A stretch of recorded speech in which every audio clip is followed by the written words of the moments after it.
এ হচ্ছে মমতা পুলিশের civic volunteer. আমি শুভেন্দু অধিকারী এই রাস্তা দিয়ে যাচ্ছি বাগডোগরায়, এর ছবি তুলছিল। এর পোশাক দেখুন। কলকাতা হাইকোর্ট বলেছে সিভিক ভলেন্টিয়ার শুধুমাত্র ট্রাফিকের ডিউটি করবে। এই পোশাক পরে মমতা পুলিশের সিভিক ভলেন্টিয়ার। বলেন নাম, বলেন না ভাই। হ্যাঁ বলেন নাম বলুন। হাইকোর্ট বলেছে। আরে আমার পা ধরবেন কেন? আপনি বলেন নাম বলুন। এটা পোশাক ভুল হয়ে গেছে। টাকা তুলে দেন তো পুলিশগুলোকে, আর ওরা ভাইপোকে পাঠায়। স্যার ভুল হয়ে গেছে। আপনাদের বেশি দিন না, চিরদিন কাহারও সমান নাই যায়। ভুল হয়ে গেছে স্যার। ভুল হয়ে গেছে স্যার। এই হচ্ছে সিভিক ভলেন্টিয়ার।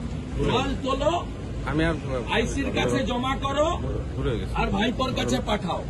দেখুন পোশাক দেখুন, সব মোড়ে দাঁড় করিয়ে রেখেছে মমতা। ভুল হয়ে গেছে স্যার। আমি আর সব মোড়ে একটা করে দাঁড় করিয়ে